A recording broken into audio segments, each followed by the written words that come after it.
Devido a todas as arbitrariedades e abusos por parte do ministro Alexandre de Moraes, que vamos lembrar, está sendo referendado por maior parte dos seus colegas ministros do Supremo, o X decidiu fechar as suas operações no Brasil. É isso mesmo, o Elon Musk decidiu retirar 100% da equipe brasileira do X, do antigo Twitter, aqui do Brasil, justamente para não ser obrigado a cumprir decisões ilegais e inconstitucionais, como agora a Folha de São Paulo tem revelado diversos diálogos em que diretamente seguranças, veja só, eu estou falando de seguranças do ministro Alexandre de Moraes pedindo informalmente informações para a polícia para depois o ministro poder justificar punições que ele já predeterminou na cabeça dele que ele iria impor aos seus adversários políticos. A última notícia envolve aí o deputado André Fernandes, mais uma vez, um deputado com quem eu tenho minhas diferenças, um deputado com quem eu já tive embates públicos, mas eu não defendo abuso e não defendo perseguição ilegal, nem contra os meus adversários, porque hoje acontece com eles, amanhã pode acontecer comigo. Eu sei o que é ser perseguido por um procurador-geral da República que só quer destruir a sua vida, destruir a sua reputação, colocar em você uma pecha de corrupto, abrir investigações ilegais, devassar sua vida inteira, não encontrar absolutamente nada, mas ainda assim querer inventar alguma coisa para te acusar, como eu sofri com o PGR indicado pelo Bolsonaro, Augusto Aras, amigo íntimo de José Dirceu. E justamente por saber o que é isso, o que é ser perseguido absolutamente injustamente só por causa do seu posicionamento político, eu não defendo esse tipo de abuso, nem com parlamentares, nem com adversários, nem com gente que já fez acusações graves contra mim, gente que já me esculhambou e por aí vai, porque antes de qualquer coisa eu defendo devido ao processo legal, eu sou um legalista. Bom, antes de continuar esse vídeo, eu vou pedir para você se inscrever no canal, clicar no sininho para receber as notificações, deixar o seu like. Lembrando que as eleições já começaram e é fundamental, atenção, é fundamental, é importantíssimo que a gente eleja todos os nossos candidatos do MBL. Eles vão ser fundamentais para um projeto do futuro, que vocês sabem que eu não posso falar por causa da justiça eleitoral. É o projeto que vai deixar o nosso nome na história e vai deixar o nosso legado. Portanto, eu preciso do voto de vocês na sua cidade para o candidato a vereador do MBL, para o meu candidato a vereador. E o link com o site, com todos os meus candidatos, vai estar aí na descrição do vídeo. Bom, vamos ler aqui o pronunciamento oficial do Twitter. Noite passada, Alexandre de Moraes ameaçou o nosso representante legal no Brasil com prisão se não cumprirmos suas ordens de censura. Ele fez isso em uma ordem secreta que compartilhamos aqui para expor suas ações. Apesar de inúmeros recursos ao Supremo Tribunal Federal não terem sido ouvidos, de o público brasileiro não ter sido informado sobre essas ordens e de nossa equipe brasileira não ter responsabilidade ou controle sobre bloqueio de conteúdo em nossa plataforma, Moraes optou por ameaçar nossa equipe no Brasil em vez de respeitar a lei ou o devido processo legal. Como resultado, para proteger a segurança da nossa equipe, tomamos a decisão de encerrar nossas operações no Brasil com efeito imediato. O serviço do X continua disponível para a população do Brasil. Estamos profundamente tristes por termos sido forçados a tomar essa decisão. A responsabilidade é exclusivamente de Alexandre de Moraes. Suas ações são incompatíveis com um governo democrático.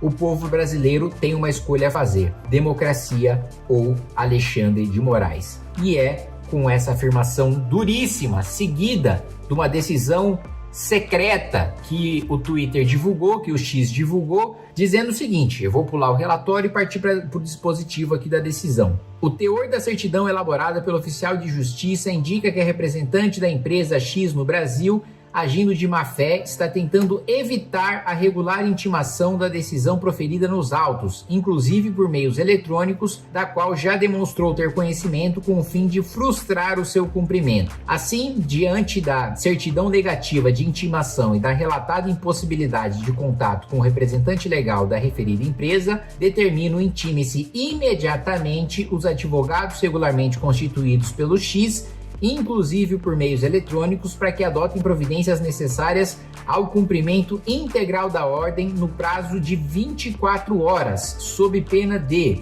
multa diária de R$20 mil e imediato afastamento da direção da empresa, a Secretaria para as providências cabíveis, bem como a certificação imediata da intimação aos advogados, ciência Procuradoria-Geral da República, cumpra-se. Tudo isso já está mais do que legal pelo fato dele intimar os advogados no lugar dos acusados, né? Não é porque você tem o endereço certo, o local certo, o telefone, o e-mail do advogado que você pode utilizar isso para garantir uma intimação, né, ou uma citação em que o oficial de justiça teve uma tentativa frustrada de intimar ou de citar o acusado, o réu, aquele que está respondendo o processo, né? Então, numa manobra desesperada, ilegal, inconstitucional, que tratora o devido processo legal, que tratora o sistema acusatório brasileiro, que tratora o direito de defesa, o ministro Alexandre de Moraes, então, ameaça, né, de prisão caso você não cumpra essa ordem manifestamente ilegal. Aqui, em decisão judicial, você ou não recorre ou você cumpre? Tem esse negócio de discutir decisão judicial? Bom, o primeiro ponto é que o X alega que todos os seus recursos ao Supremo Tribunal Federal não foram ouvidos. Um segundo ponto é que boa parte do processo corre em sigilo e sequer os advogados das partes podem ter acesso aos autos, o que é ilegal, o que é inconstitucional, o que torna todo esse processo ilegal. Mas ainda há um terceiro elemento. A nossa legislação diz que você não é obrigado a cumprir ordem manifestamente ilegal. Se um comandante de uma polícia manda assassinar um governador, fala para os seus subordinados, olha, é para assassinar o governador. Essa é uma ordem manifestamente ilegal. Não é porque está vindo de um superior que o subordinado é obrigado a cumprir aquela ordem. Olha o nível que a gente está enquanto país. Quando o exemplo de coragem para peitar o Supremo chama-se Renan Calheiros, é porque a gente está numa situação muito ruim. E por que eu estou falando isso? Porque Renan Calheiros, então presidente do Congresso Nacional e do Senado da República, foi afastado numa liminar monocrática concedida pelo ministro Marco Aurélio Mello, ministro do Supremo Tribunal Federal. Ou seja, um ministro do Supremo, não é a corte, o que já seria bastante discutível, um ministro do Supremo viu-se no poder de afastar um presidente de poder. E veja só, não estou fazendo nenhuma defesa do Renan Calheiros aqui, não estou dizendo que ele é santo. Agora, mesmo criminoso, precisa passar pelo devido processo legal. Ainda mais quando você está falando de um presidente de poder. Há um rito para você punir um presidente de poder criminoso. E esse rito passa por votações do próprio Congresso Nacional justamente para impedir perseguição por parte do Executivo e por parte do Judiciário. O que o Renan Calheiros fez? Não vou obedecer. Ninguém será obrigado a fazer ou deixar de fazer alguma coisa senão em virtude de lei. A sua decisão judicial não possui respaldo legal, logo eu, presidente do Congresso Nacional, não sou obrigado a cumpri-la, porque um ministro do Supremo Tribunal Federal não tem o poder de afastar um presidente de poder. Caso tivesse, cada ministro do Supremo Tribunal Federal é mais poderoso do que o presidente da República e do que o presidente do Senado e do que o presidente da Câmara. Porque se uma canetada de um ministro pode afastar um presidente de poder, então os 11 ministros são poderosos o suficiente para um dia acordar, quero derrubar o presidente da República, quero afastar o presidente do Senado. A justificativa do Marco Aurélio foi até plausível. Ele utilizou o argumento de que Renan Calheiros tornou-se réu, ele está na linha sucessória da presidência da República, porque é presidente do Congresso, então tem presidente, sai o presidente, assume o vice, sai o vice, assume o presidente da Câmara, sai o presidente da Câmara, assume o presidente do Congresso, sai o presidente do Congresso, assume o presidente do Supremo. Essa é a linha sucessória na República Federativa do Brasil. Presidente da República não pode ser réu. Quando o presidente da República torna-se réu, ele é afastado do cargo. Logo, né, qual que foi o raciocínio jurídico do Marco Aurélio? Se presidente não pode ser réu, quem está na linha sucessória pode assumir a presidência. Quem está na linha sucessória e, portanto, pode assumir a presidência, não pode ser réu. Logo, um presidente do Senado não pode ser réu, porque ele está na linha sucessória. Qual que é o problema dessa decisão dele? Ele tomou essa decisão sozinho. E o segundo ponto, a Constituição é clara em dizer que o presidente não pode ser réu.